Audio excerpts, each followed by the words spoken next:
ਅਸ਼ਫਾਕ ਦਾ farm ਹੀ ਉਹ 3 ਗਾਵਾਂ sale ਕਰਨਾ ਚਾਹੁੰਦੇ ਨੇ। ਆਰਫ ਵਾਲੇ ਦੇ ਨਾਲ ਹੀ ਇਹ ਤਕਰੀਬਨ 4 ਕਿਲੋਮੀਟਰ ਦੂਰ ਮੈਂ ਉਹਨਾਂ ਦੇ ਫਾਰਮ ਤੇ ਖੜਾ ਹੈਗਾ। ਇਹ ਇਹਨਾਂ ਦੀਆਂ 3 ਗਾਵਾਂ ਨੇ। ਤੁਹਾਨੂੰ ਭਾਈ ਅਸ਼ਫਾਕ ਨਾਲ ਮਿਲਾਨੇ ਆ, ਨਾਲੇ ਤੁਹਾਨੂੰ ਭਾਈ ਅਸ਼ਫਾਕ ਤੋਂ ਉਹਨਾਂ ਦੀ ਡਿਟੇਲ ਲੈ ਕੇ ਦੇਣੇ ਹੈਗੇ ਆ। अस्सलाम वालेकुम भाई अशफाक।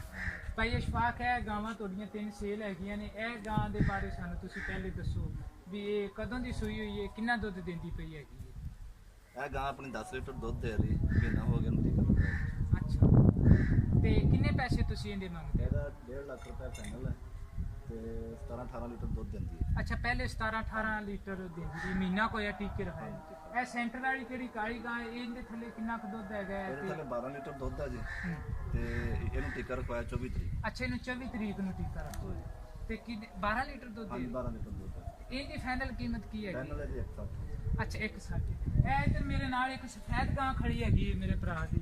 ਇਹ ਸਫੈਦ ਗਾਂ ਦੇ ਕਿੰਨਾ ਦੁੱਧ ਦੇ ਤੇ ਕੀ ਸੋਚਿਆ? ਸਫੈਦ ਗਾਂ ਦਾ 10 ਲੀਟਰ 11 ਲੀਟਰ ਦੁੱਧ ਹੈ ਜੀ ਇਹਦਾ।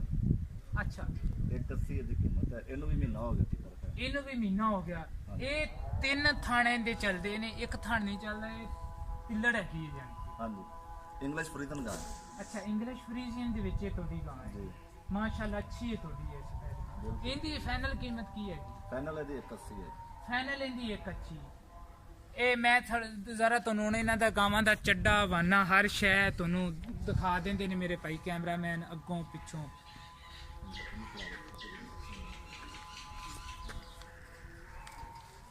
हमारे एनिमल चैनल आरफ वाले ਨੂੰ ज़्यादा तो ज़्यादा सब्सक्राइब करते रहो क्योंकि ਤੁਹਾਨੂੰ ज़्यादा तो ज़्यादा नई तो नई वीडियो मिलती रहे। ਇਹ ਗਾਂ ਦੇ ਵੀ ਮਾਸ਼ਾਅੱਲਾ ਥਣ ਵੀ ਅੱਛੇ ਨੇ, ਚੱਡਾ ਵੀ ਅੱਛਾ ਹੈਗਾ। ਇਸ ਗਾਂ ਦੇ ਥੱਲੇ 2 ਟਾਈਮਾਂ ਦਾ ਹੈਗਾ 12 ਲੀਟਰ ਦੁੱਧ ਹੈਗਾ। ਇਸ ਗਾਂ ਦੇ ਥੱਲੇ 10 ਲੀਟਰ ਦੁੱਧ ਹੈਗਾ 2 ਟਾਈਮਾਂ ਦਾ। ਇਸ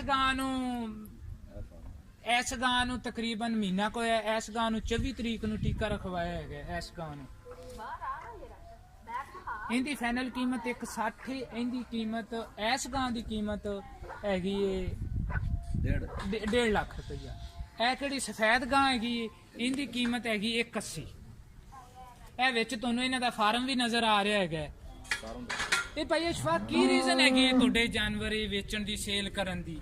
ਕਿਉਂ ਤੁਸੀਂ ਸੇਲ ਕਰਦੇ? ਜਾਨਵਰ ਅਸੀਂ ਦੇ ਵਿੱਚੋਂ ਕੁਝ ਸੇਲ ਕਰ ਰਹੇ ਹਾਂ ਕਿ ਜਿਹੜੇ 20 ਲੀਟਰ ਦੁੱਧ ਦੇ ਰਹੇ ਨੇ ਉਹਨਾਂ ਨੂੰ ਅਸੀਂ ਸੇਲ ਕਰਦੇ ਪਏ ਹਾਂ ਤੇ ਬਾਕੀ ਜਿਹੜੇ ਅਸੀਂ ਹੁਣ ਇਹ ਕਰ ਰਹੇ ਹਾਂ ਕਿ ਅਸੀਂ ਜਾਨਵਰ 35-40 ਲੀਟਰ ਵਾਲਾ ਰੱਖ ਰਹੇ ਹਾਂ। अच्छा, ਤੁਸੀਂ 20 ਲੀਟਰ ਤੋਂ वाला जानवर सेल। हमारा YouTube channel animal point Arif वाला ज़रूर सब्सक्राइब करें और बेल आइकन भी प्रेस करें ताकि आपको लेटेस्ट वीडियोस मिलती रहें।